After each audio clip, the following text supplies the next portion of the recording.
49ers, Jim Nantz, Tony Romo. Tracy Wolfson, third down pitch. Oh, and what a play by the Dallas defense. Sean Lee along with Lawrence. 3rd and 9 as Mariota's calling for it.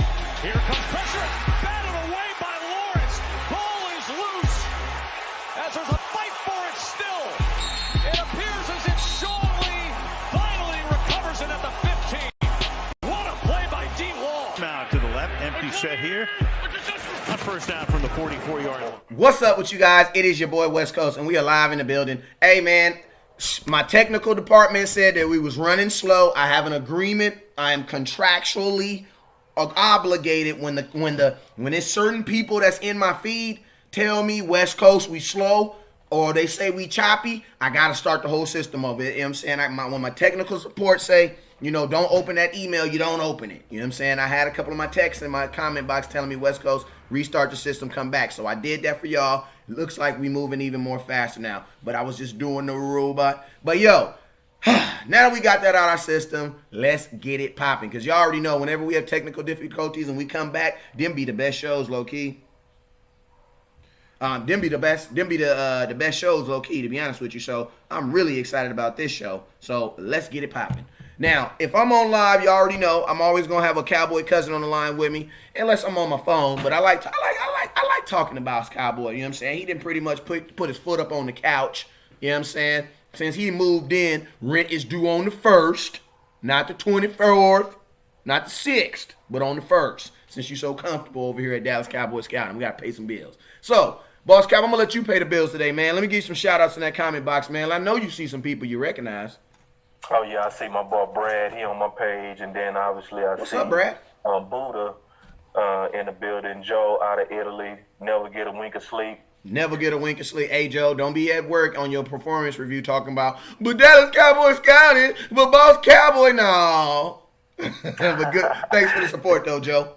Yeah, and then we obviously see Leah, you know, one of the growing ladies, and she's a supporter. So obviously, thank you, you know, because it definitely takes financial contributions to keep, you know, the IT side working and everything else working.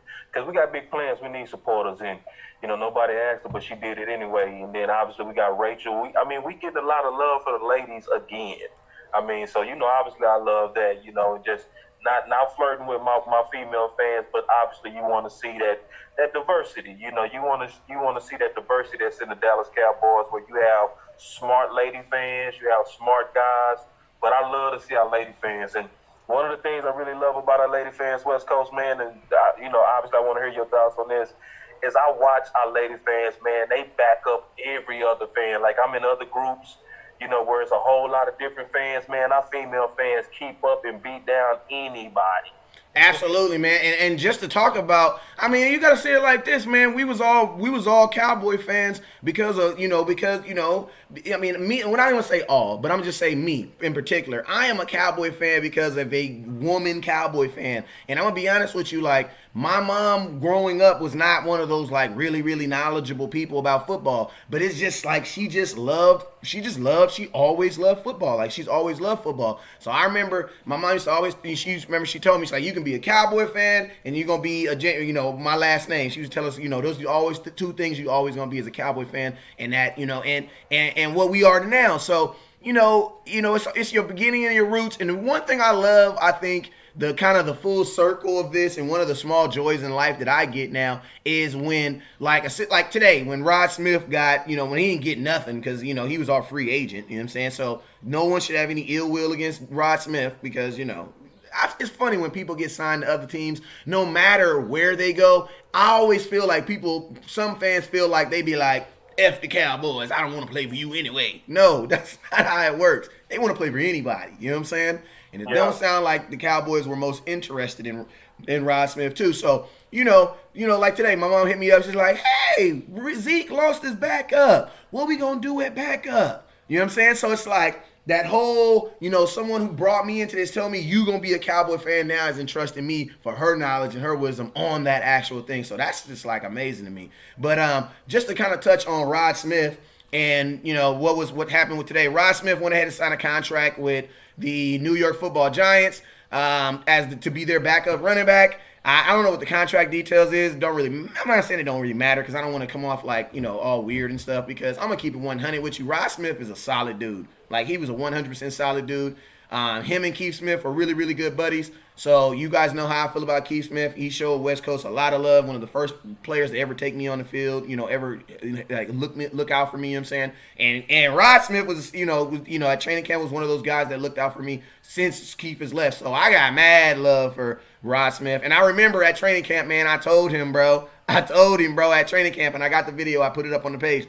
I said, yo, I believe that this is the last year that you're going to be a backup for the Dallas Cowboys. You know what I'm saying? I actually said Dallas Cowboys or anybody. So there was a 50-50 shot. I got half of it right. He is no longer a Dallas Cowboy because he signed with the Giants.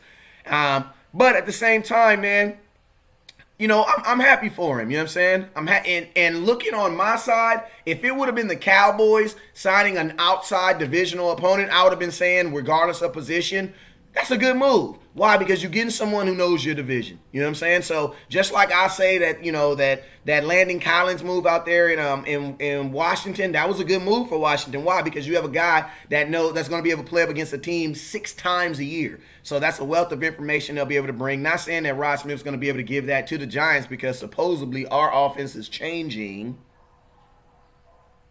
So that shouldn't be a factor with us. But I'm just saying, shout out to Rod. I am curious though, because I put something out there, and I was basically I put a statement. I put it on the goddamn video I did, Boss Cowboy. I said, Rod Smith, appreciate you, everything you do. Have fun at New York. I said, but on the real, I cannot wait until 45 meet 54 in the C gap. That's all I'm saying. When 54 meet 45 in the C gap, because it's gonna happen. Or maybe that A gap, maybe the A gap. You know what I'm saying? Probably the A gap. You know what I'm saying? But what do you think about that? Because don't get me wrong, Rod Smith obviously is not about to start over no Saquon Barkley. But, when you're playing your brother, you don't think you're going to get a little juice. This will be the first time in their careers, because I don't think they played each other when they were in college, because, Notre Dame is out of conference, and Ohio State's in, what are they, Big 12? What is that, not Big 12? What is Ohio State? What's your conference? Let me know. When they're in the same conference as Michigan. But I know they're different. They're different conferences. They don't play as much, so I don't know if they played each other in college. But what are your thoughts on that, man? And what are your thoughts on Rod Smith and what he did for the Cowboys? And what are your thoughts on the Cowboys moving forward to replace that gap, if there is one?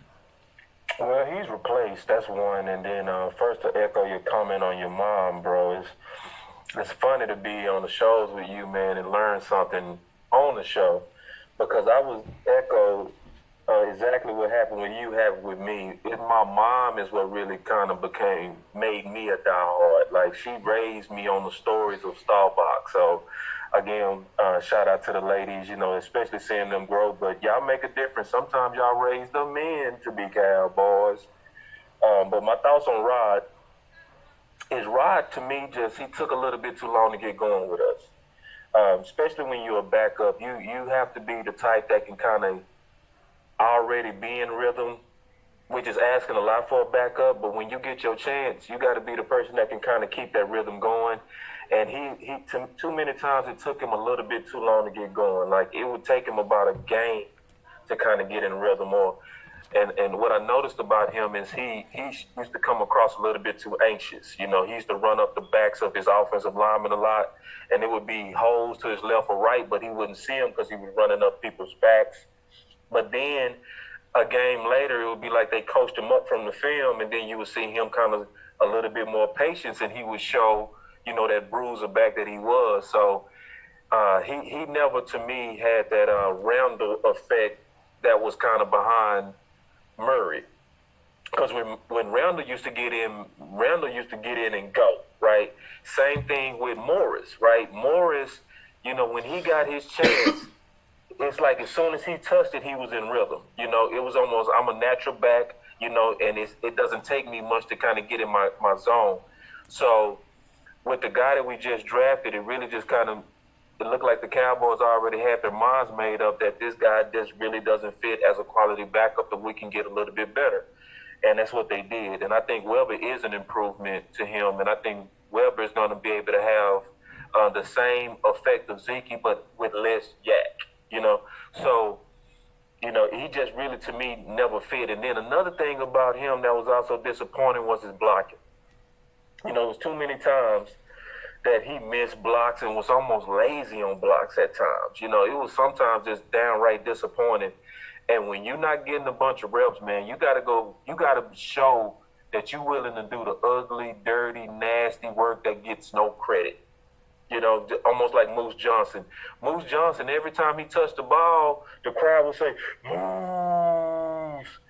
But you felt like that more so because he earned it, right? It's like you did so much dirty work clearing it out for Emmett.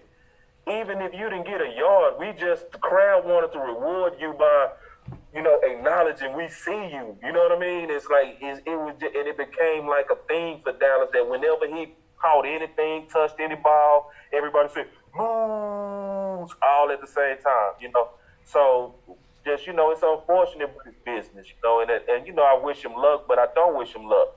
I wish him luck when he play everybody but Dallas, but now when he plays Dallas, man, you already know. Exactly, man, because when you play Dallas, man, we need that action, man. It's the same way. I mean, I love Dez, but I ain't gonna lie, man. I was really getting up for that game, man. Like I want that's the biggest respect that you can give somebody. You know what I'm saying? Is to go out there and really get on their head. You know what I'm saying? I remember I listened to a story of Michael Jordan and Allen Iverson had a conversation of when Allen Iverson crossed him up, and and Allen Iverson, after he crossed him up, he walked up to him and said, "Man, Michael Jordan, I really appreciate you, man. I really loved you growing up." And he said, "Man, if you loved me, man, you wouldn't have crossed me up like that." He was like, "You don't see me like that no more." And with Michael Jordan, and people laugh, but they didn't really understand what he was saying. But what he was saying is, yeah, you had love for me then, but you don't see me like that no more. You see me as competition. You know what I'm saying? I see you as competition. You know what I'm saying? And Will said, West Coast, because the funny thing is, even though he showed him homage after the game, when he crossed him, when Allen Iverson crossed Air Jordan, right, walking off, I can't say what he said. I can only give you the acronym of it. F Air Jordan. He said it like 3 times. So yeah, you're right. When you in the heat of competition, that dude was like, forget you. But then after the game, he was like, I respect you, man. Always looked when up idols become while rivals. He was out there, he was like, man. When idols, we know what they say. When idols become rivals, man. When idols become rivals. Say that again. And then for just to let my last little, because I don't want to go too much into Rod Smith. You know what I'm saying? But just to give it its last little touches as a business. I think Jalen Smith is absolutely ecstatic about his brother getting an opportunity because at the end of the day, like, I think a large part of the reason why he was on this team was because they were using to motivate his brother to kind of keep things going. You know what I'm saying? To be extra motivated. You know what I'm saying? It was a win, and it was a win-win move on the Dallas Cowboys because you remember the Dallas Cowboys tried him at running back. It really didn't work. Then they tried him at fullback. They had an open competition between him and Keith Smith at fullback and the linebacker Wilson because they let Wilson try to drive too. And guess what happened? The only person that came out winning was Keith Smith. They ended up putting Rod Smith back. So, I mean, I definitely think that, a large portion of his 2016 run was about his brother, you know what I'm saying, and being a mentor and keeping him motivated and keeping him wanting to come back. You know what I'm saying? But I thought it was 2017, I probably, you know what I'm saying? But he took advantage of that opportunity, I will say that. But, man, in 2018, man, he declined, bruh. Like, I don't know what it was, but, 2017 and 2018, he was not the same running back. And, with the type of running back that we have, Ezekiel Elliott, man, Zeke always going to be on the field. So I don't need a guy who's like a motorcycle. Yam, yam, yam, yam, yam, yam, yam, yam, yam, yam, yam, yam, yam. You know what I'm saying? I don't need that. Yeah, I need somebody that's yam, you know what I'm saying? Like, I hit the gas and you going, you know what I'm saying? Like, that's part of the reason why, it took our offense so long to adapt when Ezekiel went down. It took us 3 weeks to adapt to Rod Smith, you know what I'm saying? And his running style. It took 3 weeks. You know what I'm saying? Because think about this. Joseph Randle, obviously, this is a way bigger example, but think about this. When we lost DeMarco Murray, Joseph Randle came in for those first couple weeks with that same offensive line, and he didn't look so bad. You know what I'm saying? But there was, that's how I kind of look at it. I'm like, yeah, Rod kind of took a step back. I don't know if it was a little bit more of that weight he put on, but his explosiveness just wasn't there. And Rod Smith would be a perfect system for like a 2. Honestly, I don't even really think, like, in my opinion, I don't even really think a Saquon Barkley system is the best system for him, to be honest with you. Because Rod Smith, if I'm here, I would be trying to go somewhere where the number 1 is good, like a Minnesota. Now, obviously, they drafted a running back. You know what I'm saying? They drafted the boy that we wanted in the 3rd round. You know what I'm saying? But in the 4th round, the kid out of Patterson, out of Boise. But that's the type of system where I would have tried to go, like a guy where I could kind of press for more time. Because, like you said, man, in New York, it's going to be fun when he's on the field. But for the most part, bro, you was not playing behind no Saquon Barkley. Knock it off. I don't know. And unless they trying to kind of think long term with Saquon, because they did that early with Zeke, to where every 3rd series they was playing DMC. McFadden was getting his reps just because they were trying to limit Zeke's reps. They were trying to, wean him up slow. But in 2018, Zeke was getting a mountain of reps, and they wasn't doing that 3rd series sit him down thing anymore. They was like, hey, bro, you staying in as long as you want to stay in. So just, you can't have a back, man, that just like you said, bro, perfectly said, that take a little while to get going and get in their rhythm, man. You got to be the type of back that's instantly in your rhythm. And he just wasn't the guy. And I like business decisions like this because it's hard, because it's obviously emotional, right? You got a brother on the team, Mm-hmm. A guy that was well-loved and a good special teams player. But when you trying to improve, you got to make those hard decisions, and that's one of them, but I'm cool with it. Yeah, I mean, I think the Cowboys were already kind of making that and kind of going in that direction anyway. But, something else I wanted to kind of, but, hey, so best of luck to you. Like I always say, next time I see you, bro, we'll be on the other side of the field, and we'll be trying to take your head off, and you'll be trying to take ours. It'll all be love. We'll shake hands at the end of the game and be friends then. But until then, best of love to you, brother.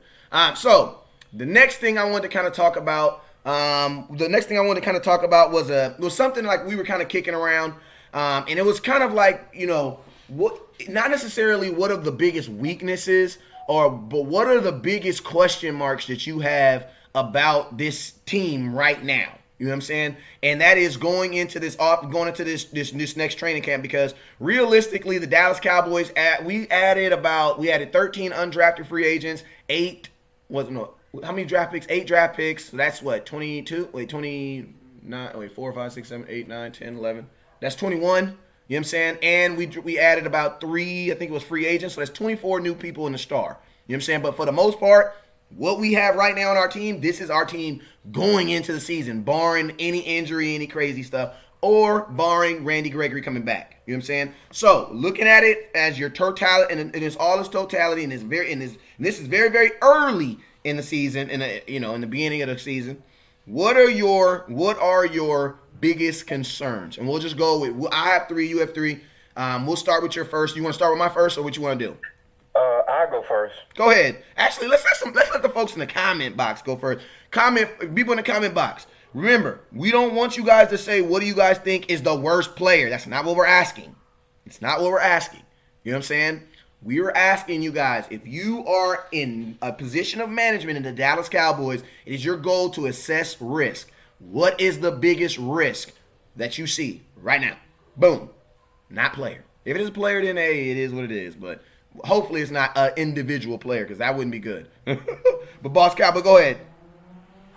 Yeah, my concern is, points. Okay. And it starts with, like, our weapons. Like, I sincerely believe this. I'm concerned about quality depth, especially at the number 1 position. Like, if Cooper goes down, do I feel good about the weapons that we have? And I would say no. Don't say stuff like that. Oh my God, but we're having that talk. Don't say stuff like that. Yeah, we in that 20%, man. We on the Commandment 3. So yeah. Commandment 3, we got to talk about the 20%, and the 20% of concerns that could, hurt the team. So that's just what we do. But I would say points, because I feel like our weapons are refurbished. I don't feel like we have a bunch of quality weapons for Dak, and especially in the red zone. I don't think we have that red zone target. Like, we don't have that person that, even though they're well covered, they're still open.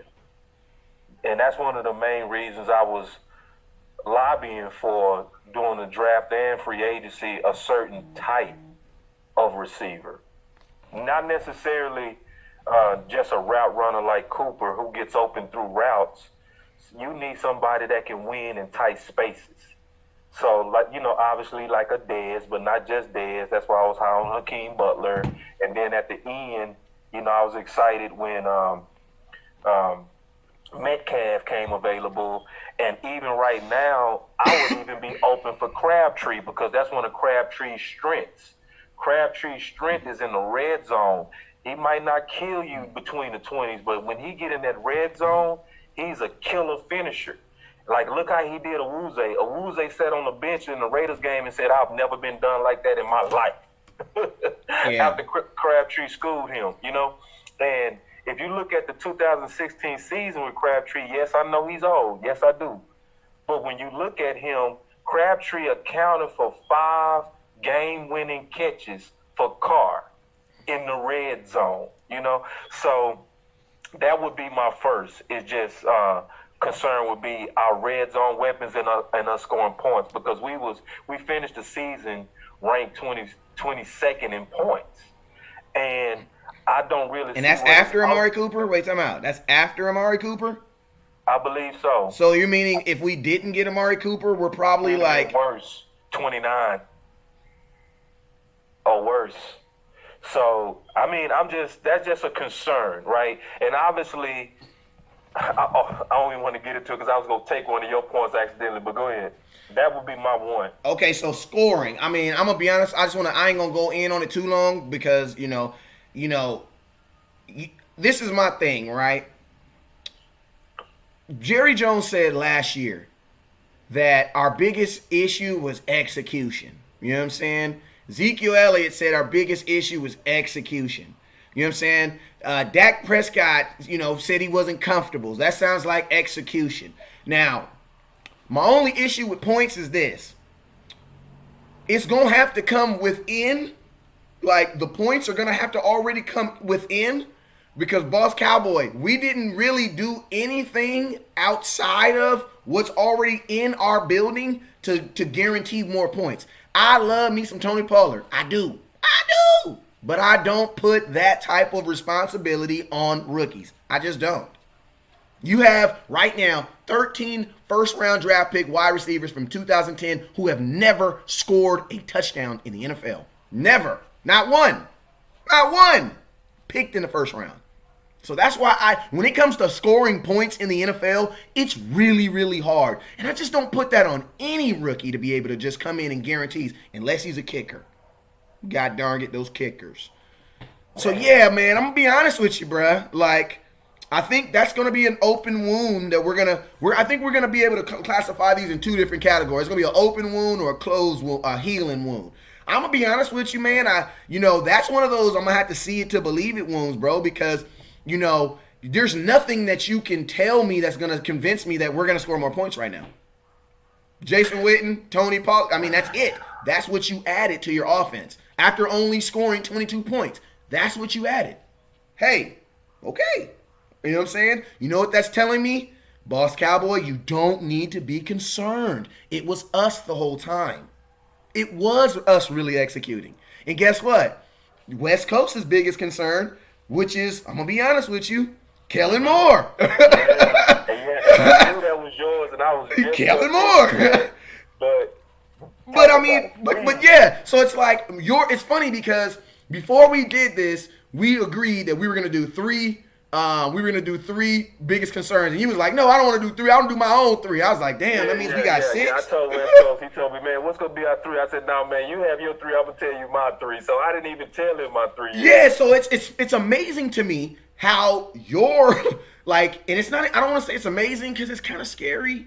You know what I'm saying? I ain't going to lie, it's a little scary that your biggest weakness also has to be fixed by my biggest weakness. Exactly. Yeah, it So- ties together, bro. Like that, and it's so symbiotic, it's ridiculous. Yeah. Like your biggest weakness will be fixed by my biggest weakness being fixed. And my biggest weakness, my biggest concern when I look at the Dallas Cowboys right now, as much as I love me some Kellen Moore, 53-3 in college, Kellen Moore, I don't know. Like, I don't know. This is the book of Kellen Moore. I don't know. Blank. Now, if you can come in and have the same type of effect that Chris Richard had, Oh, bruh, Man. Super Bowl. Oh man, sleeping like a baby. Like a baby. But I'm just saying, Chris Richard's effect, that's once in a lifetime. Can he have that type of effect on offense? I don't know.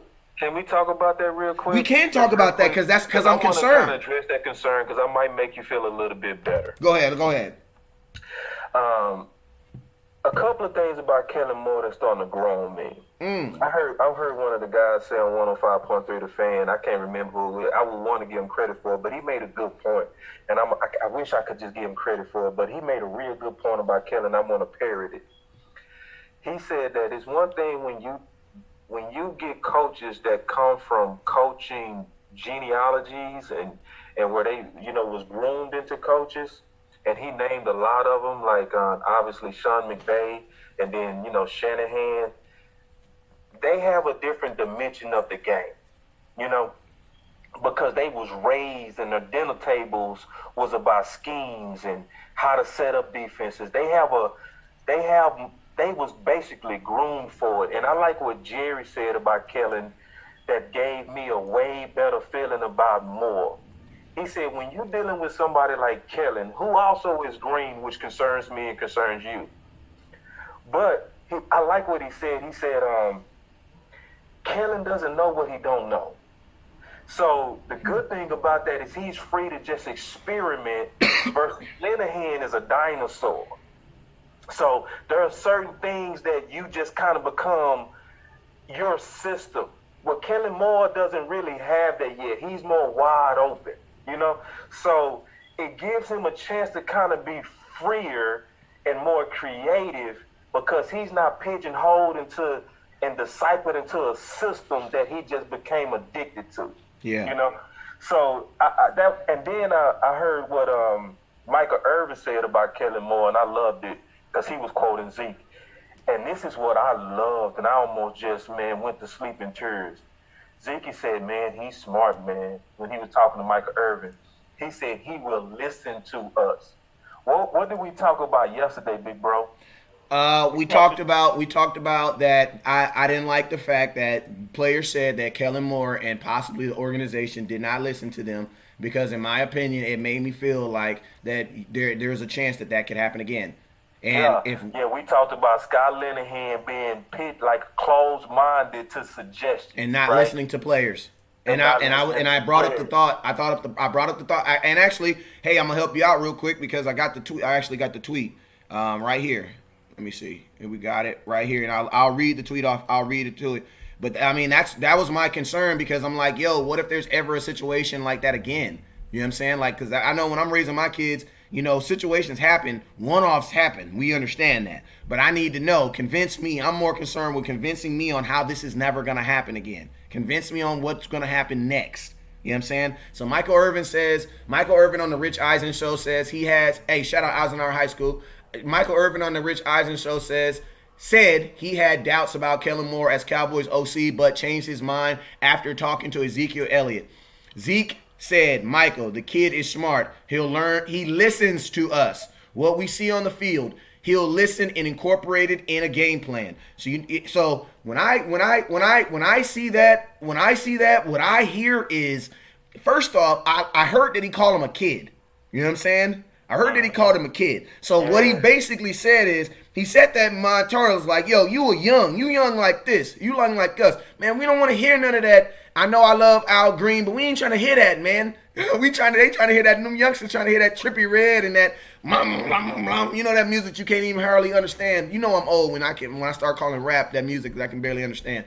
But Yeah, man, like, Zeke set the tone first, like, he's one of us. That's what I heard. You know what I'm saying? And one thing I know about being one of us is just like with my kids. When my oldest son see his little brother get in trouble, what he do? He jump right into it with him. And I end up having to spank both they butt. You know what I'm saying? But that's that camaraderie and that building shit. So in these deep fights, in a game where Dak Prescott gets sacked 5 times, does Dak Prescott have the confidence to walk up to Kellen Moore and be like, bro, like, not even have to say nothing, but just be like, bro. You know what I'm saying? Because I ain't trying to snitch on nobody, but bruh. And Kellen Moore can be like, Dak, don't trip, I got you. Jason Witten, abandon X plan, I need you to switch to the left, you protection blocks in the rest of the game. Can you do that? Can you, on 4th and 1, Zeke come at you and be like, yo, they got Ndamukong Suh and this other dude. What's this other dude?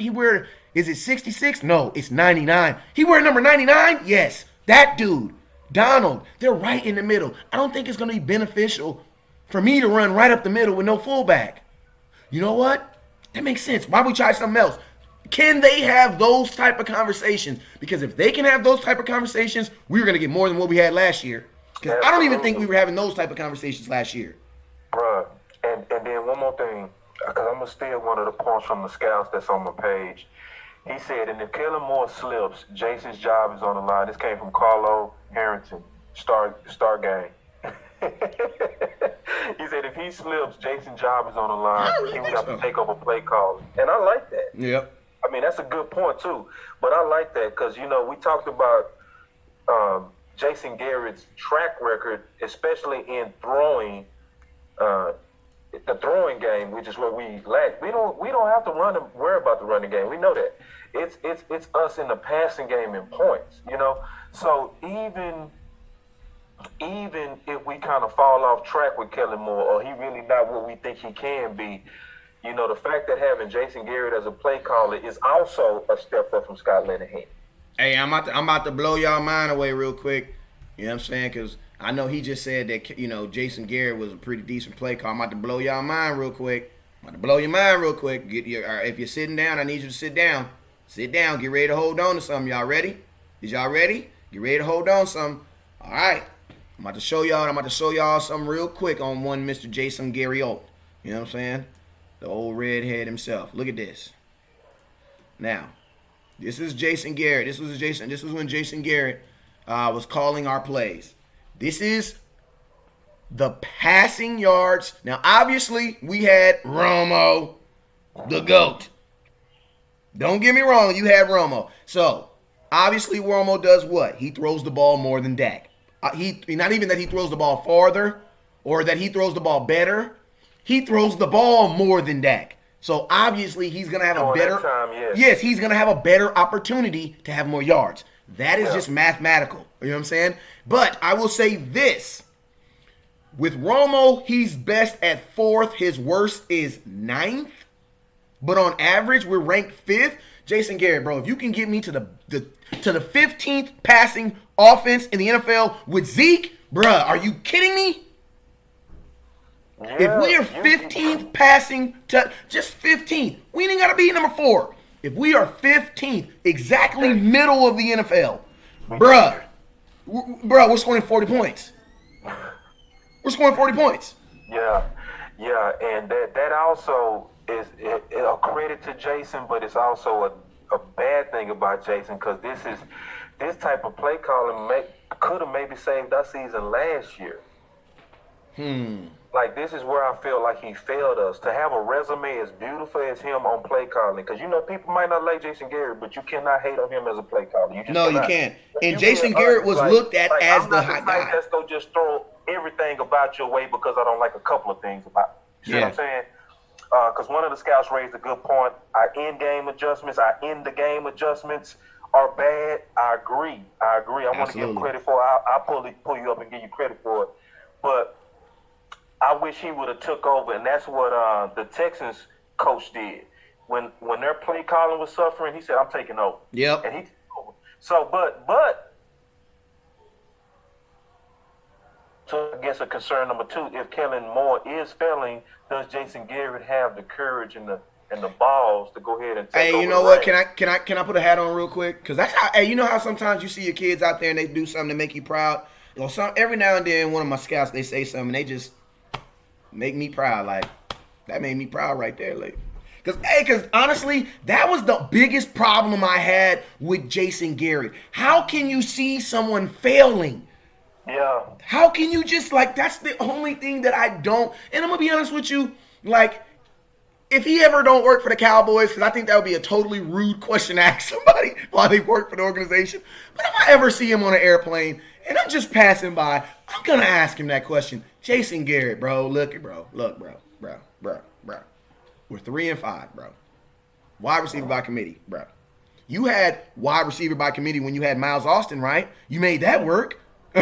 Like, we weren't expecting Miles Austin to be good.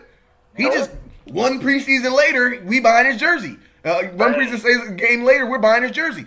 We didn't expect for that to work. Jay, I need to know. Red, what happened, bro? When it started to suck, why didn't you just say, Scott, sit your narrow tail down for you get us all fired, put that headset on, and call the plays? Or maybe you didn't want to embarrass him, but why you just didn't talk to him through the headphone?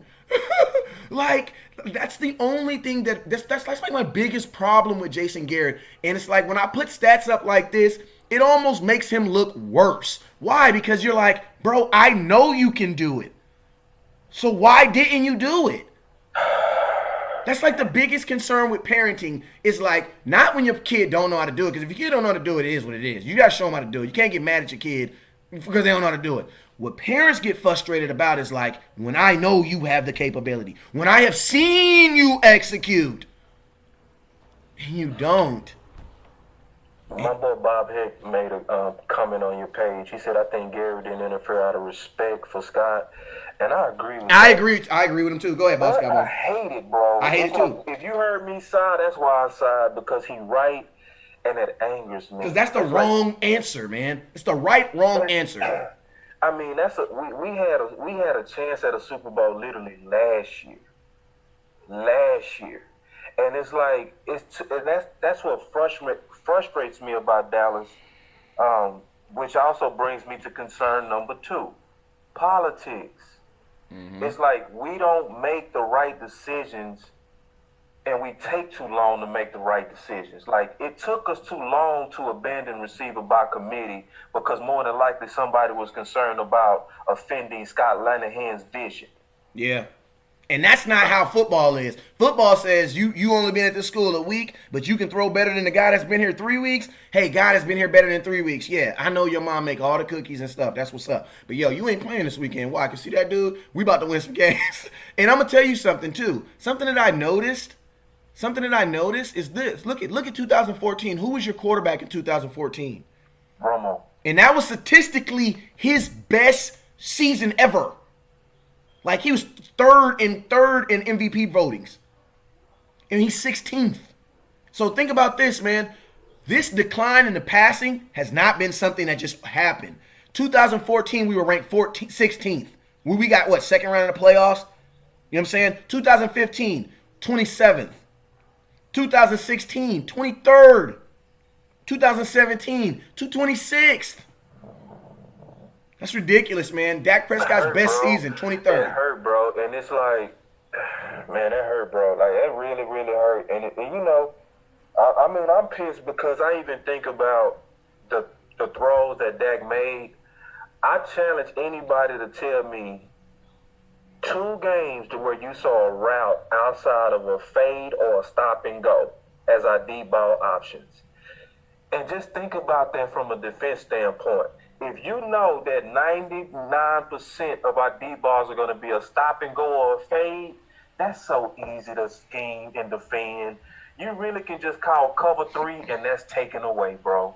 You know what I mean? Yep. And Scott had an offense in that anemic, and this ain't about beating up Scott, so let me get off of that because that's the past. So can I talk about my concern number 3? Yeah, but finish your thought real quick, though. Finish your thought. Yeah, because, I was getting sick just thinking about the past. I want to move on so bad. But it's just unfair, man, that it's like a lot of people was graded on this anemic offense. Just like just like the play that Cooper made with Dak with Philly, right, where they threw that slant. It was more luck because that corner was sitting on it because they was sitting on it all day. Yeah. They was sitting on it because they knew this is what Dallas does. They either run stops and goes, or fade. So it was pretty much, okay, so this is how we're going to scheme then. We're going to sit on everything because even if you get beat deep, more than likely you're going to have a chance at a play because we know they go throw a stop route or a slant all the time. We were just so predictable.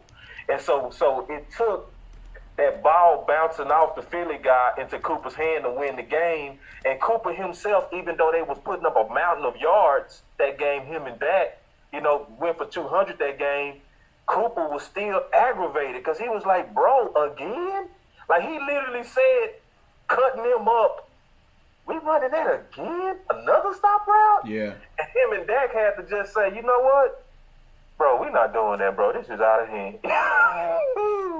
That just hurt, bro. So, I want to move off of that, man, because it's just bad memories. Because it's bad when you're good despite bad play calling. It's just sad because that tells you our potential from last year, bro. Like, we maybe could have even won the Super Bowl if Garrett wasn't coddling his friend.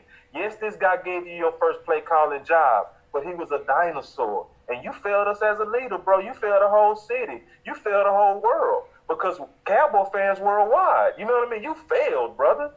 You know, it just makes me sick when you really think about it. It's like, bro. Shoot, I heard that, man. Hey, before we get into our next point, man, I want to give a special shout out, man. I talked about him early. I talked about him a little bit earlier today. But, we had some great news today, man, as far as in the blogosphere on our side of the table. Dallas Cowboy Scouting actually partnered up with one of the biggest Cowboy pages on social media, ran by my guy, man. I appreciate him so much. Cowboys Nation on Facebook. They have over 236,000 Cowboy fans that we'll be streaming live to starting tomorrow. We weren't able to get it on here at 4:30, so I didn't want to hold it up too much longer, but I just want to give a special shout out for this great partnership, man. The family is getting bigger. Remember, when they come up in here, remind them, let them know where the plates is. Let them know that, we use paper plates. We try not to stay away from that forks. Why? Because we know y'all don't like washing dishes. All right? So treat everybody like family. Back to what we was talking about. So, hey, Boss Cowboy, I'm going to tell you like this, man. We already at 2, and we're taking these notes. The reason why we're doing this show is because Boss Cowboy is putting together an article, and it's going to be the 6 concerns. I gotta come up with something catchy, but our 6 concerns from this season. And guess what? We'll be able to update this at the beginning of training camp. At the end of training camp. Why? Because we'll have movement and action around it. And then at the end of the season, we'll be able to come back and say, hey, how were these adjusted? So we already have points. The second thing was what? Points kind of went with a red zone target. Points and basically red zone. And then I said coaching stack in general. Why? Because you have Kellen Moore and you have Jon Kitna. And I'm going to be honest with you, I have a strong belief that Jon Kitna is going to have a large input into what our offense is going to do. You want to know why? Because he is actually the most senior guy out of all those guys. So you're not going to tell me that the guy who has technically the most experience is going to be the most quiet. I don't see that. So look for Jon Kitna to have a good impact on this, to have a good impact on Dak and Kellen Moore. You know what I'm saying? Now, what is your? So I wrote that. Make sure y'all, Bob Heck, you were a supporter, so make sure you taking notes. Buddha, you're a supporter, so make sure you're taking notes. I don't have a pen today, so make sure I need some of my supporters to take notes. Now, Nathan, take notes. We have points and we have coaching staff. Offensive coaching staff. So those are the first 2. What is your third? What is your third concern? What is your third concern? I'm gonna have to have a 4th one too, bro.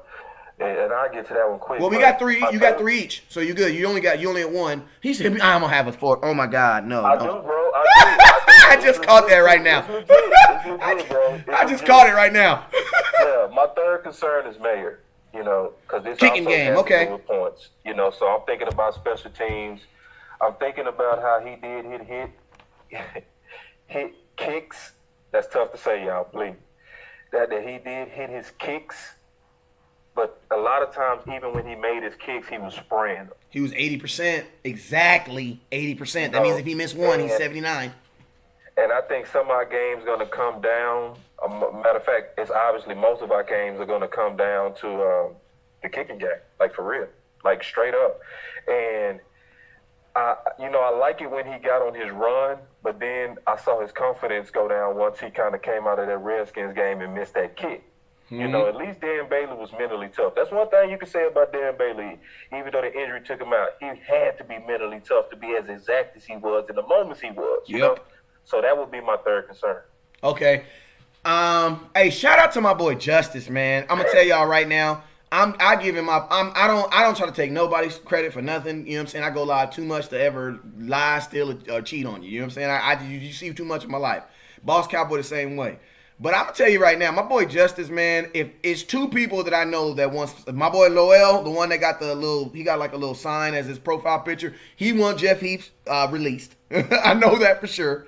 And that's how he says hello. I seen him on one of my personal live feeds. I'm at a thing. I'm like, what's up, Lyle? He's like, what's up, man? Release Jeff Heath. I'm like, all right, that's cool. I'm chilling with the fam. But and my boy Justice, man, Justice Teague has been very, very faithful about West Coast. Bro, you were talking about everything but the guy who is going to be scoring points in us every week. Because think about this. We're not going to count on Amari Cooper to score a touchdown every single week. If he did score 16 touchdowns a season, oh my God, that's what's up. You tied Dez Bryant's record from 2014. But I'm going to tell you someone who is going to be required. Not even Dak Prescott is required to score every week. But I'm going to tell you someone who is required to score every week. The kicker. The kicker. Because he's the only one that has the opportunity to do that. You know what I'm saying? So my thing is this, man.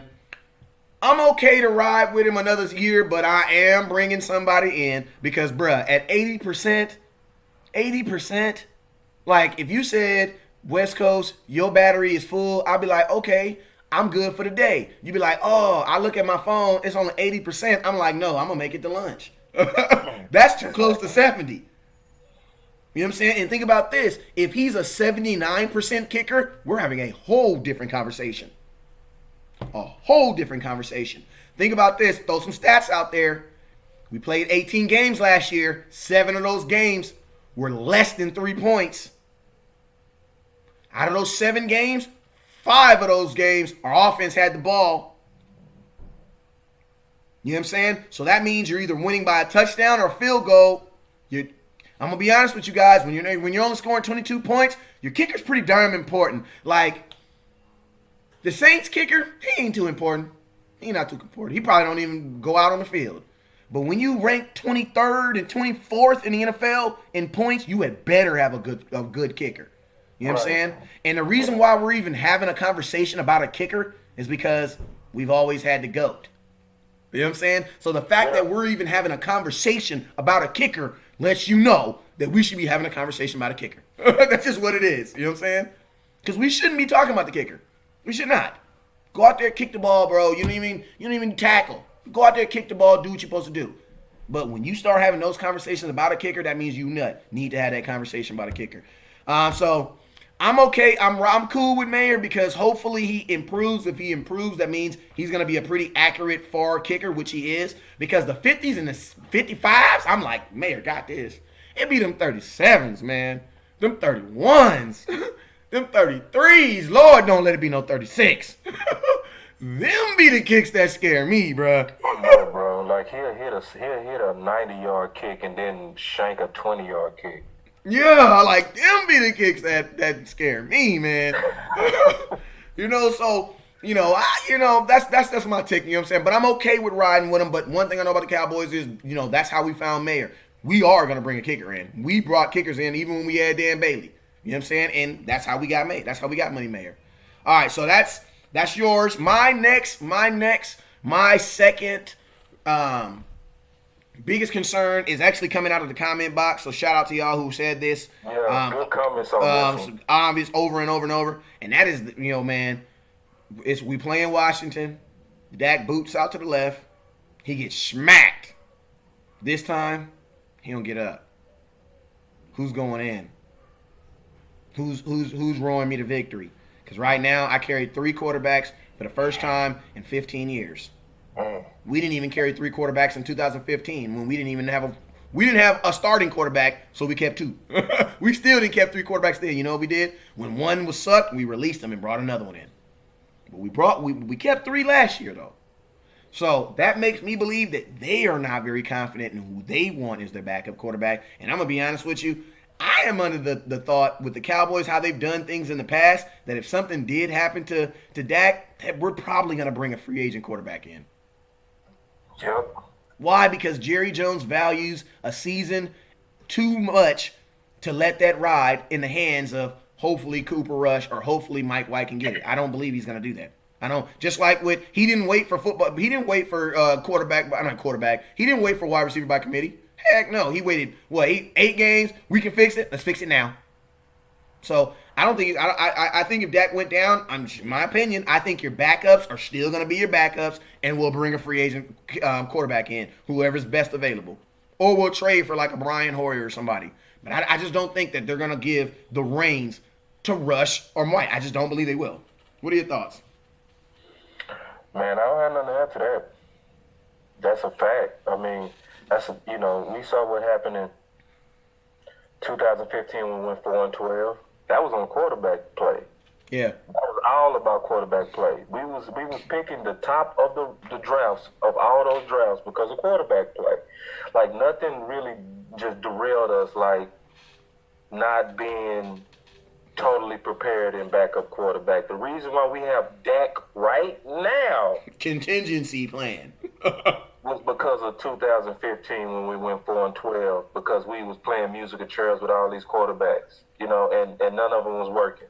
Like, so, yeah, I totally agree with you, and that's because to me we covered everything that derailed all our seasons except backup quarterback. Just to your point, we covered everything, because 2017 what killed our season was the loss of Tyron Smith and not having a good swing killed us. And freaking Sean Lee. Sean Lee hurt us that season too. Yeah, and Sean Lee. So both of those we addressed. We addressed LBE. That was the insurance. But guess what? Now Lee is the insurance for LBE. So either way, we have good insurance there, right? And then you look at what we did, for Chaz Green and Bell. We upgraded to Cam Fleming, So now we have the depth to, handle those things that derailed our offense. But we don't have, or we don't know yet. Let's say, can I say that? We don't know yet. Because see, what hurt White and Rush last year was Chaz Green in the preseason was blocking for him. Let's just say the whole offensive line. Don't do them like that, because when they asked Colombo, just think about this. When they asked Colombo what was the best thing that he loved about drafting an offensive guard in the 3rd round, you know what he said? He said that we'll actually be able to block in preseason game 2. And basically what he was saying is like, last year nobody was able to get a good look in the preseason. Like, our preseason was thrown away. Like, honestly, like, I almost like now kind of understand probably why they didn't throw Zeke out there like that. Because they're like, if he's going to get beat up, let's get him beat up in a regular season. You know what I'm saying? Because them boys ain't blocking. Yeah, and I ain't gonna get into the weeds on who to blame the most. In my opinion, I would say Chaz Green for sure. In my opinion, but we can all say and definitely agree that the offensive line and the depth of it together was bad, and you couldn't really look at Rush and White. Like I started saying after the second preseason, you can't grade those quarterbacks. You couldn't. They was running for their life, man. You just couldn't. So maybe we okay there, but it is a concern, right? Because we never really, got a good look at them. So anyway, my 4th one, man, is tight end. Okay.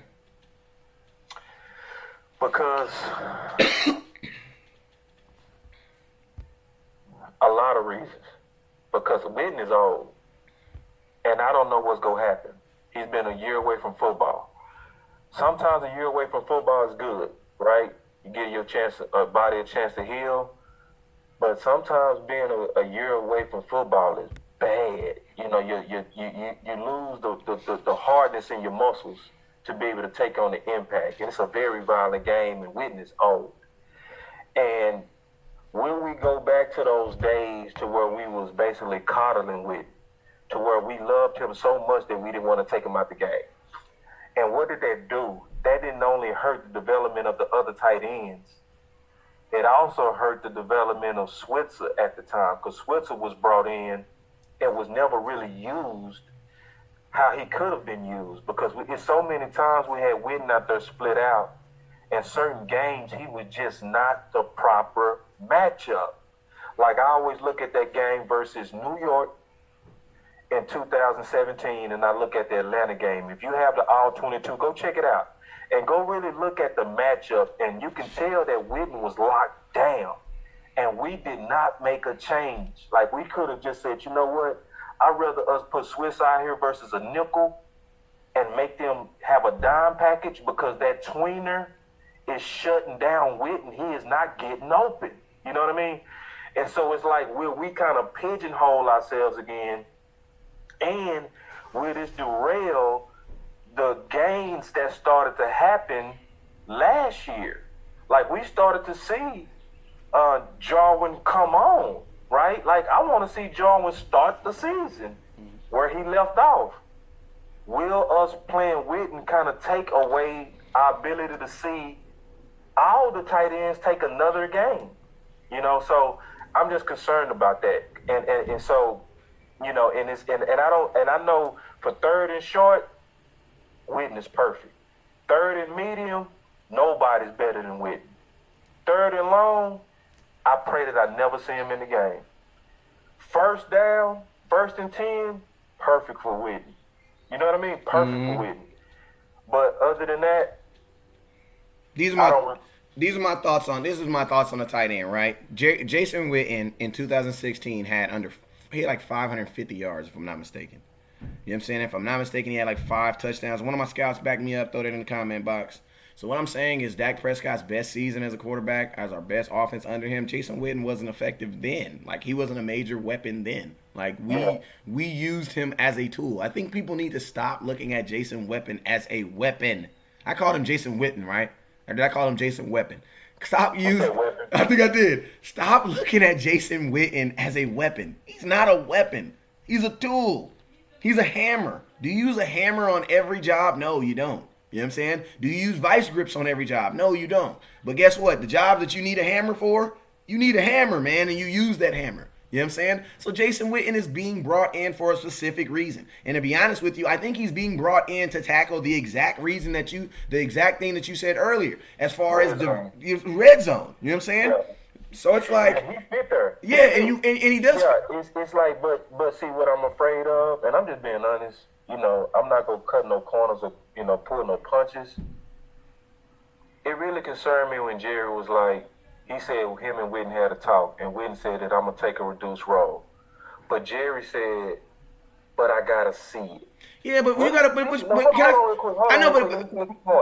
Just real quick, I'm almost finished too. It just bothers me when somebody get a chance to basically say when they go get out the game. Like you basically tell the owner, well, you know what, I changed my mind, I'm gonna stay in the game. Because let's not forget, Witten, even at an old age, was in the game 99.9% of the snaps. And you know what? I don't remember one time Witten playing on the field hurt my team either, to be honest with you. So, yes, he did. So, wait, hold up. Let me finish. Matchups. Yes, on matchups, but this is the thing. This is the big stink that I think everybody needs to stop making with Jason Witten. Jason Witten has not been a weapon in 3 years.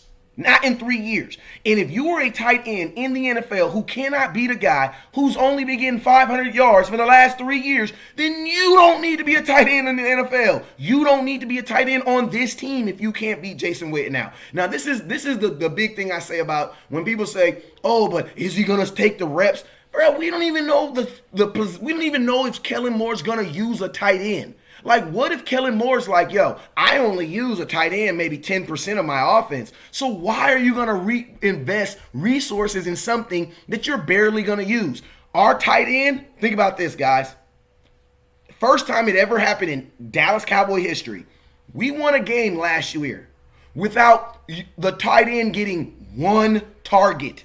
We had 3 games last year where the tight ends didn't even catch passes. You know what I'm saying? So that's my thing. Like, I don't see any stumpage. You know what I'm saying? I don't see any stumpage because I see this as everybody put on check. Like, yo, I need to see immediate growth or all y'all gone. You know You know what I'm saying? There is not, Jarwin didn't look better than Rico, and Rico didn't look better than Jarwin. The only difference is, guess what? Rico is in the doghouse and Jarwin's not. So guess what? Jarwin had an opportunity that Rico had. Nobody in their right mind is going to say that Jarwin is better than Rico. Like, I'm not going to sit up there and say that because it's not true. You know what I'm saying? But what happened is Rico got an opportunity that Jarwin didn't. Jarwin, you know what I'm saying? Jarwin got an opportunity that Rico didn't. So I don't see Jason Witten being a stop block of anything. You know what I'm saying? I see more than anything Jason Witten bringing an intangible as far as leadership. One, because man, you have youth on the team, so it's good to have youth, to have that veteran presence. And most importantly, I do not, just like we be preaching, Dallas Cowboys, bring Dez back, bring him back, and then guess what? In the back of their hearts, Jerry Jones is like, no, I'm not going to do that. Why? Because I feel that's not best for my locker room or whatever reason. Well, guess what? He bought Jason Witten back. So I don't think that he's going to bring him back thinking that he is going the way he does things is going to change up things. Because I'm going to be honest with you, at them team builders, I see Jason Witten right there. I see him right there. I see him right along with there. I see him right there with everybody else. You know what I'm saying? Having a good time and building this camaraderie. The tight end position did not hurt our team last year, and nor did it help it. It did not help it, nor did it help. Because our tight end play did not get better at any point of the season. The only thing that happened is Jarwin had an anomaly game where he had 3 touchdowns. Other than that, all our tight ends did the exact same thing. So if you're telling me I got a guy that gets to come in and possibly and remember this, what you said. Remember what we said about Boss Cowboy. If they would have signed him to a 3-year deal, hell yeah, I'd be pissed. Because that's stumping the growth.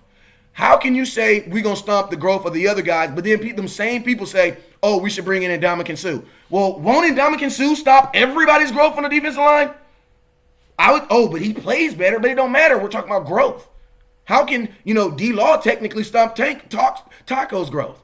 Why? Because D-Law was so good that Taco couldn't get on the field.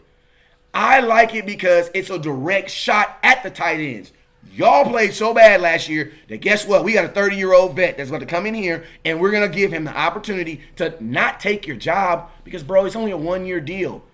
It's only a 1-year deal. You know what I'm saying? It's mercenary work. And then to be honest with you, it's the best mercenary work. Why? Because can we all agree that we did not score a lot of points last year? Like, what is Jason Witten really good at? Jason Witten is really good at getting open in the end zone. And I would actually say on a 3rd and short, I'm going to go with Jason Witten. Why? Because I know for sure he's going to catch it. Like, those are the type of plays they run for Jason Witten. Like, if it's 3rd and 5, they're going to run a 3rd and 6 stop route where basically he's going to set up right in front of the first down. He's going to catch the ball and fall down. That's what he does. No, he's not going to get you hella yak, but guess what? He got you that first down. So, that's my thing. Like, considering we're paying absolutely nothing for our tight ends right now, like he's the most expensive tight end that we have right now. And we're not paying any of them, and we have 4 of them. So this is where my major concern is. And this is even while Witten was here his last 2 years. Witten is awesome on short distances. Nobody's better, right? He's a great matchup, especially, and he's very intuitive at finding those open zones. He's very subtle in his routes, and he's never been fast, so, him losing a step on speed is not really the concern. My major concern is that he becomes more of a liability on, like, 3rd and long and 2nd and long. At that time, we played a politics like we played before where we just refused to take him out of the game, even though the down and distance doesn't fit his game. Because some teams, they actually change up the personnel based on the down and distance. And Dallas did not do that because Witten himself just didn't like to get out the game. And at some point, your competitiveness becomes selfishness. Mm-hmm.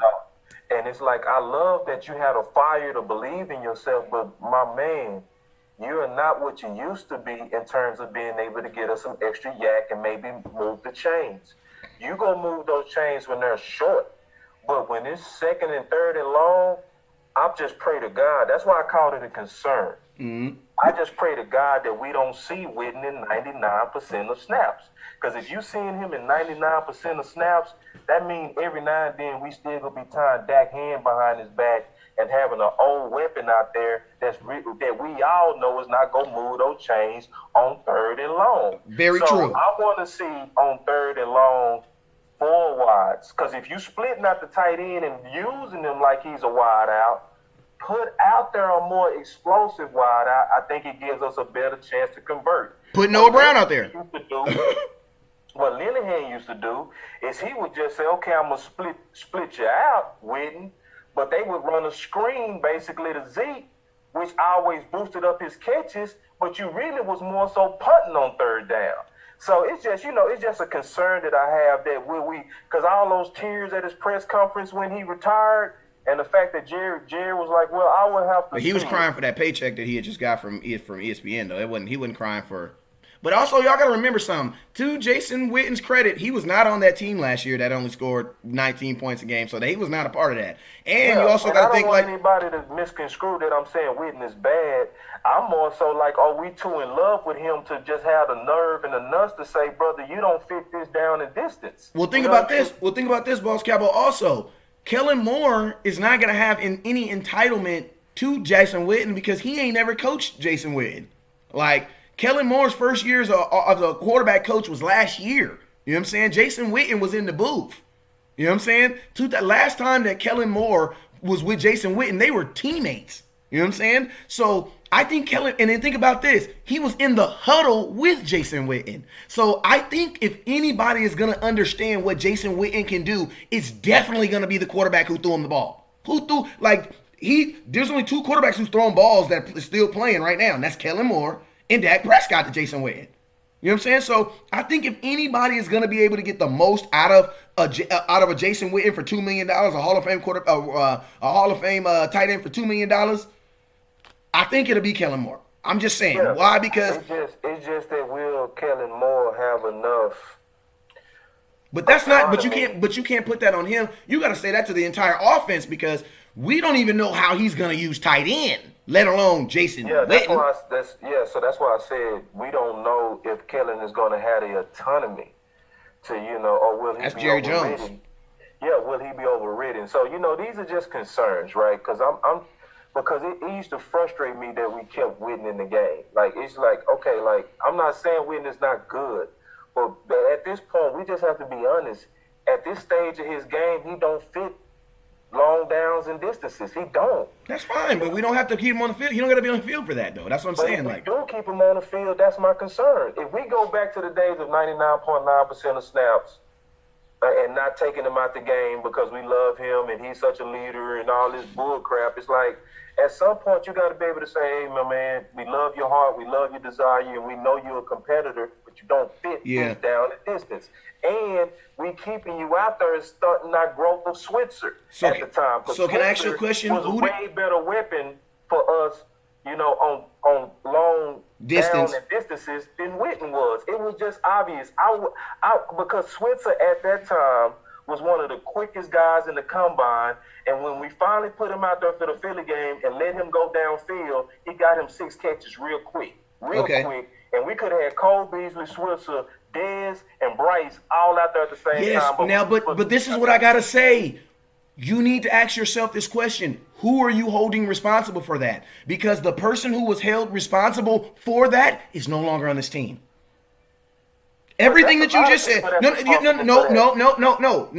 lot of people responsible for that. Then if then I'm gonna be honest with you. If that's the case, then we need to just say that we are our biggest concern is the entire offense because the person who was in control of the plays, meaning the person, because the head coach doesn't say, I want this wide receiver on the field, that wide receiver on the field, and that running back. No, he doesn't. The offensive coordinator calls the play, which details the players that are going to be on the field. So Scott Linehan had control of the play calling, which in return had control of what? Who went on the field. Because if you don't got your play called, you don't go on the field. You know what I'm saying? So guess what? If Scott Linehan is consistently calling the same plays, that also means that what? The same players are on the same field. You know what I'm saying? So that's what I'm saying. People need to identify some of these issues that we had last year. Did we solve the problems? Because my mom always says this, baby, sometimes you just got to give time. Like, you got to give it time. Like, you got to give it time. Why? Because we're in the super unknown right now because we have no clue what we're going to do. Right. You know what I'm saying? So, like, we're going to review this, and we'll notice we'll pretty much know the answer to this within the first 2 games. Because if we go out there and we see 4 wides again, twice a game, well, not necessarily, because you got to remember, they're not going to – a business is going to not from week 1 start 100% stretch. So, you know, they're not – and they also got to think Jason – pretty much have an indication of what type of offense we running within the first 2 to 3 games for sure. Because if we going out there and we not ever running like 4 wides and we never showing a different look and we not matching – we'll see that in training camp, bro. That's going to be pretty obvious. We'll see that in training camp. Running our offense through mainly tight ends. We're going to see that real quick.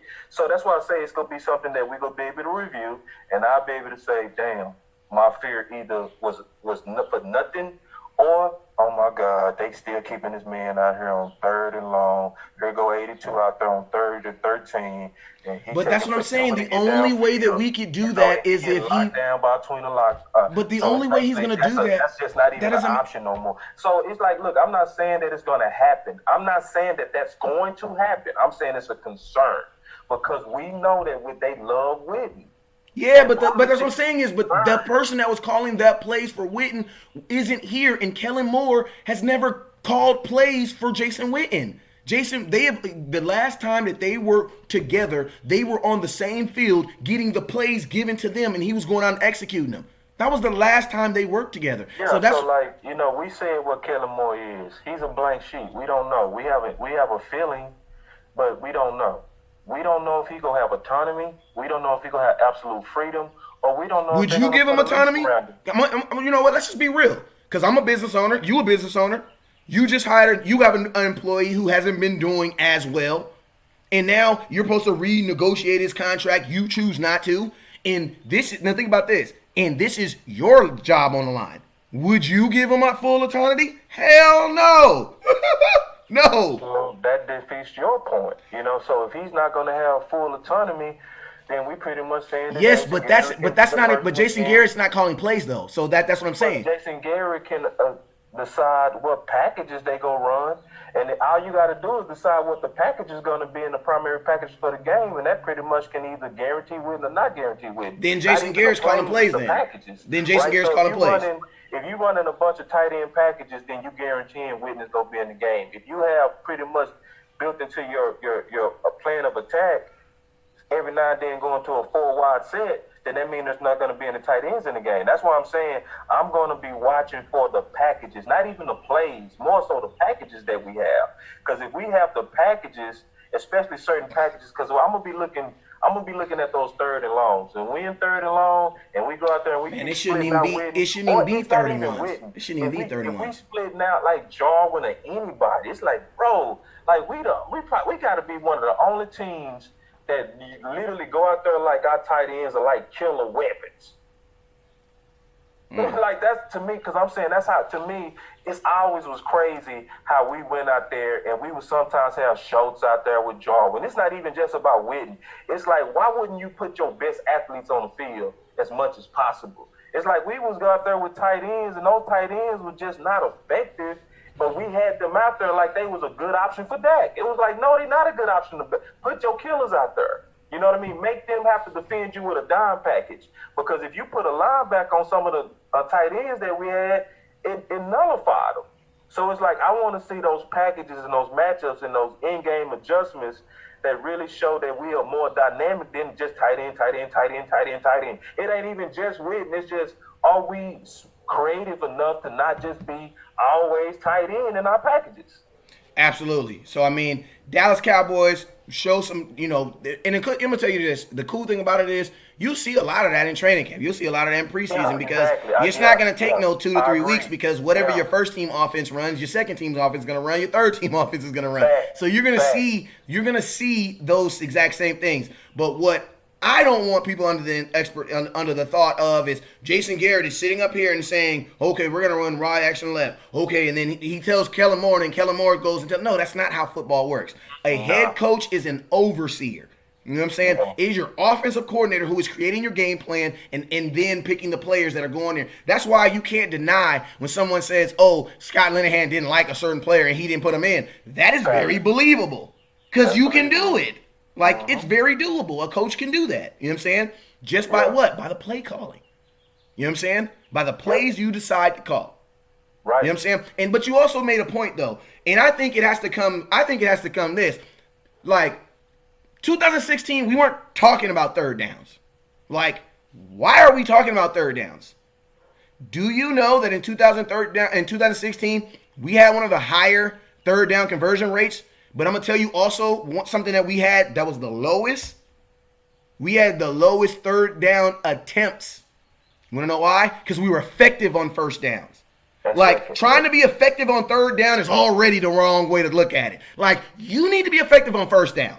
Like, why are we getting 2 yards on first down? My last concern is this. What in the heck are we going to do on first downs? Why? Because the first down is the first down that starts the drive. If you start off first and second, that means you're 2nd and 8. You get 3 yards on 2nd and 8, you're 3rd and 5. What can you do with 3rd and 5? You got 14 plays maybe. How many plays can you do with 3rd and 1? About 50.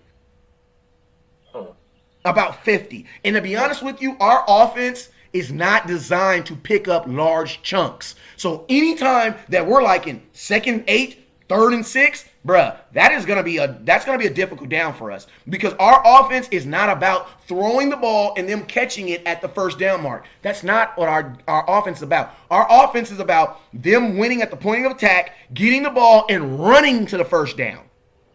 And that's what you see a lot of. So that's why play calling and matchups is gonna be key. It's gonna have to be key. Because, bruh, you cannot be going into third down hoping that somebody's going to get open. No, that's not how it works. You be efficient on first down. 2016, you know what we did?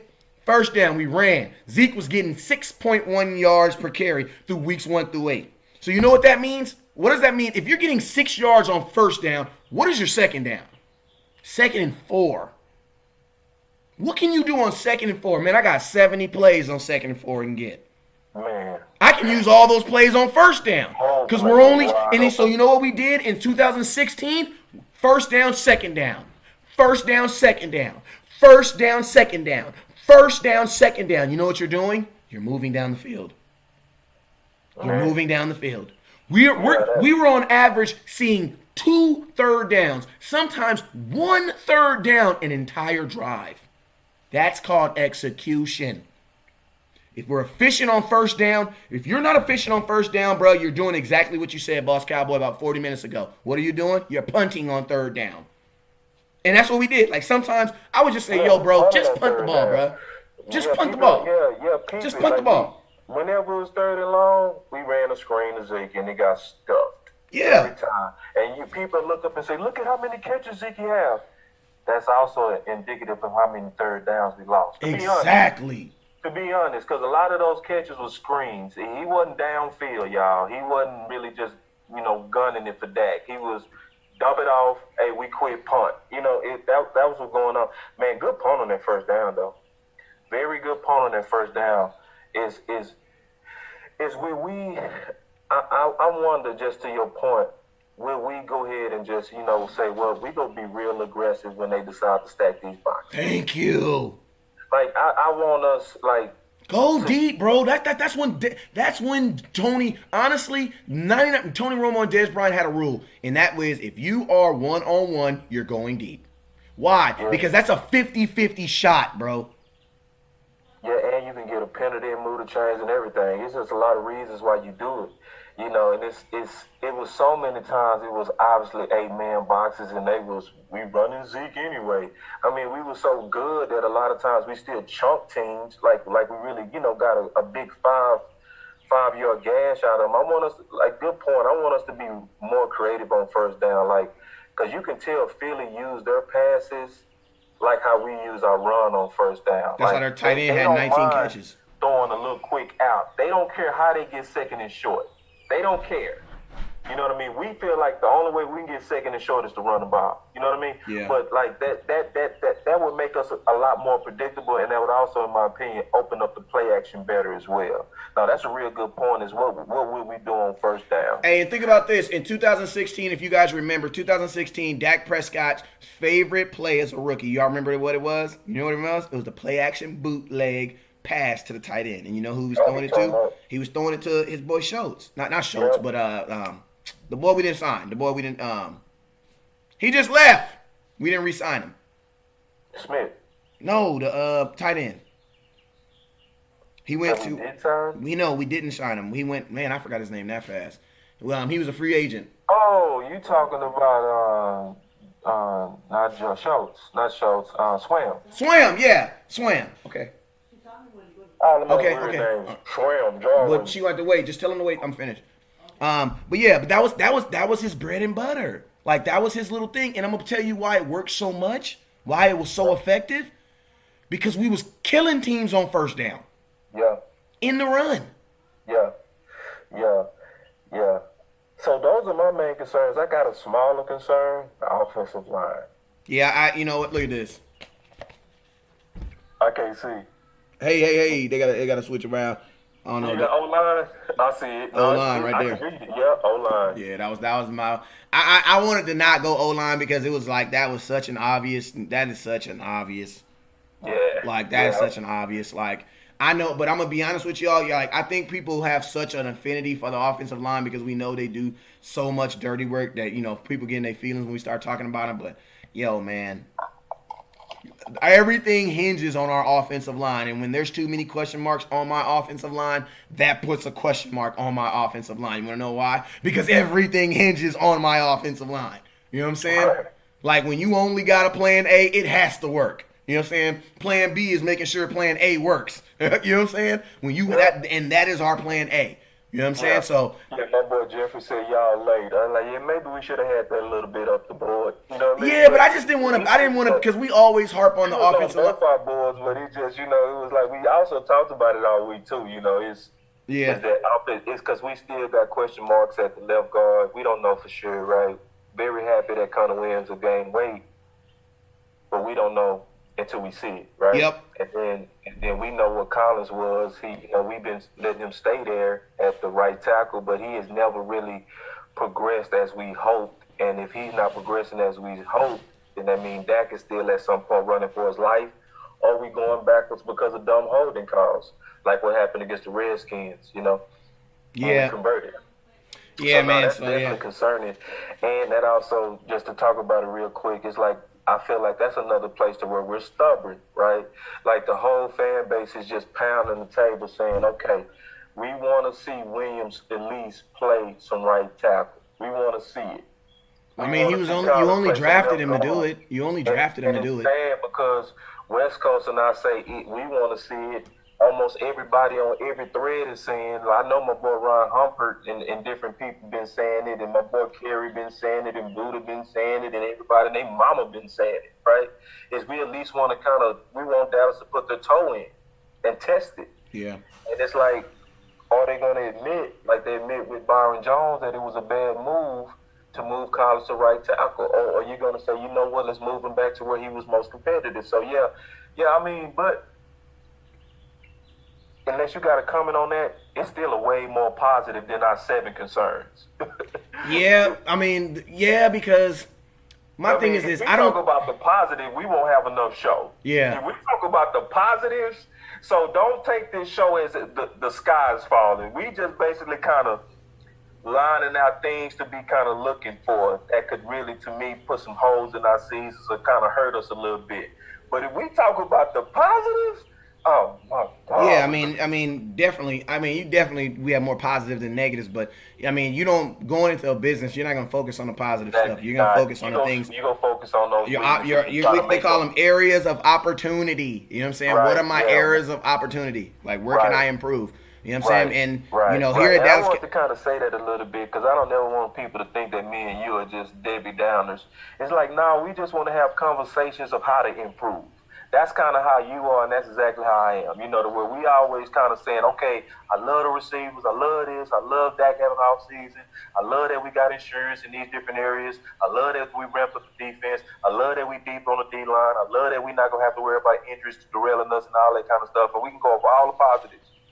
But what really killed our seasons was a few negatives.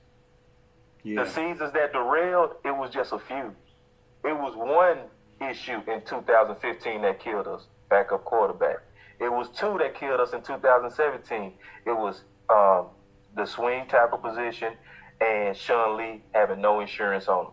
That's what killed us in 2017. You know, what killed us in 2018 was depth at the D tackle positions.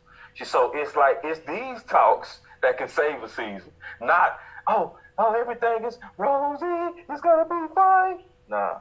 It's about going through these talks, hopefully putting it out there in the atmosphere, the right people hearing it that's inside the building, and it becomes a to-do item on their to-do list to try to correct these things going into the season. And that's obviously what we want to see. Yeah, man. And hey, man, we appreciate everybody for tuning in. Make sure you guys tune in on Monday, the day after Mother's Day. I'm going to have a special treat for you guys.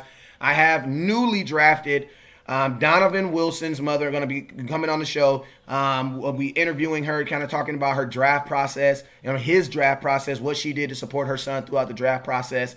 We talk a lot of Cowboy football here, and I'm going to be honest with you, during the football season, we actually talk to a lot of football players. I'm really adamant about getting out there. Like this weekend, I'm going to Orange County. Shout out to SFDCFC, Southern California Dallas Cowboy Football Club. Got all 6 of them. You know what I'm saying? But acronym gang.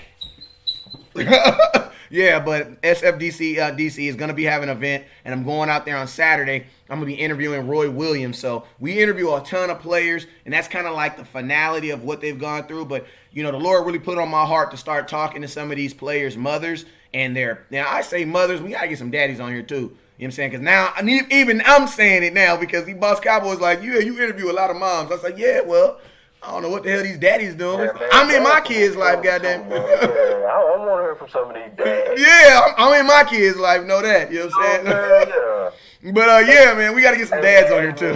I'm sorry, bro. Can we talk about this one more thing before we get out of here? Let me finish it up and I'll send it back to you. Okay, cool. So Monday, day after Mother's Day, I'm gonna have newly drafted safety Donovan Wilson's mother on the show. She's gonna be talking about just kind of, what was her son's process going through the draft. And I'm going to tell you guys, I didn't want to tell y'all this, but I kind of said it yesterday, but these people are, they're Cowboy fans. And these ain't like Cowboy fans, we Cowboy fans. Like, on his draft day, when he is about to get selected by any 32 teams, their entire family is Cowboy down. Like, down. The only time I've ever seen this ever happen before was with Dak Prescott. And that's no joke. Like when Dak Prescott got drafted, there was a ton of people in his house who had Cowboy gear on. His auntie went in his face, started, showing him his shirt and stuff. You know what I'm saying? That's so dope, but bro. like this is one of those situations. Like this. That's why I was like, man, I gotta get this kid's mom on here because her first tweet, Boss Cowboy, her first tweet about the whole situation was about her son getting drafted was this. She was basically something I'm sitting on this. When your son gets drafted to your favorite team, I'm like, we got any play safety? Yeah, we got a winner, man. Man, we got us a winner. I like him. The more I watch him, the more I like him. So make sure you guys tune in. Hey, Boss Cowboy, I know you had one final thought. This is a final thought. We might not have no time to get into it. This might be a tease, but, it came out that teams calling Dallas for trade. Stephen Jones has confirmed multiple teams are calling the Cowboys about trading for players on their roster. Those teams calling are asking if the Cowboys are looking to add a safety. Let's just talk about it for a couple minutes. Let's just talk tomorrow, bro. We can talk about it. We got about 40 people on here. We can talk about it real quick. Honestly, man, I think this is an example of teams knowing exactly what you need and just trying to take advantage of the situation. Like it's kind of like like Kodak Black did, when Nipsey Hussle passed. Kodak Black came out, trying to take advantage. Hey, man, she's single. If she needs somebody, I think teams are they see the opportunity. They see that the Dallas Cowboys made a big stink about safety. And to be honest with you, I think teams are trying to see, well, shoot, how bad do you really need a safety? And to be honest with you, I like it. I like it when a team is calling me, asking me, hey, do you want to trade my safety? Because that means I'm going to get to get him for as least possible. Why? Because I didn't call you. You know what I'm saying? You called me. You know what I'm saying? Right. So, if it does happen, if we do end up making one of them phone calls and taking it, the Cowboys should 100% win. Why? Because we didn't call y'all. And we can always say, bro, we cool on safety. That's why we didn't even draft one. So why we need your safety? We're confident in our safeties. That's why we didn't draft one. So you want to give me him for a what? For a fourth? Bro, but we're confident in our safeties. We're confident in our safeties. We're confident in our. You guys go in the house. Tell Jordan to get you guys some ice cream. Yes, come here. Yeah, my babysitter just got her points, Doc. She just got some money, Doc, from that check, man. This ridiculous. This goddamn ridiculous. Go ahead. Man, like, first of all, if you standing up, getting ice cream at 622, they playing me, man. They know I'm on my show, and they know I ain't gonna say no because the people watching me. They playing me, man. But go ahead, go. What Buddha talking about? Sit down, cause God, I know Buddha frustrated, man, cause he been like King Kill Heat, and I'm not on King Kill. He not as bad as Laurel. Laurel's been pretty faithful too. Lorel. People that's like. And if I remember you, you're pretty good. Yeah, and it's a big and I know Ryan, he just probably flipping right now. Like, I know some people that was really big on safety, especially for the draft, right? And when teams call you like, hey man, we looking at y'all safeties and we like we willing to trade because we think y'all weak there. God, like that's. Like it's so obvious. Like if they don't this is the best year possible that you'll ever get in your life of having the ability to get a safety if you really wanted to get a safety, man. And now teams are literally calling us like, bro, we looking at y'all roster and it's like y'all the only ones that think y'all good. Shoot, man, I know, man, and I mean, because everybody's in some level in production. Hold on real quick, and then it's the next thing I'm gonna say about it, man. If we don't take advantage right now, do not bring up safety, period, until Heath is off this team, man. I'm telling you, it's so obvious, man. It's like, bro, like when teams are calling us like, bro, we willing to trade. Yeah, we looking at, the guys you got over there, we feel like we can improve y'all. Exactly. We just looking for something in return. Hey, and when you put it out there enough, man, you don't think people gonna come calling? I think it's good, though, because to be honest with you, you might be able to get the best deal you've ever gotten on a safety right now with them calling. No, it's real good. It's just that... Like, this the best you'll ever get on a good deal on a safety. Doing the thing about it is my question. Like, and I say no. Like, I've been saying this. I've been saying it, like, for a long time, that we're doing nothing. So we're doing nothing. I think we're going to go in there with what we got. Yeah. Well, hey, man, we appreciate you guys for tuning in. Make sure you guys tune in on Monday also. At 4:30, we'll have Miss Michelle Wilson on here talking about what it took to help her son get to where he is right now. And then we'll be going over our regular football routine, man. We appreciate you guys for tuning in. Boss Cowboy, let them know where they can find you at, man. Yeah, go to my page at Boss Cowboy Sports on Facebook. Go be expanding pretty soon. All right, sounds good, man. And, hey, we appreciate everybody on YouTube.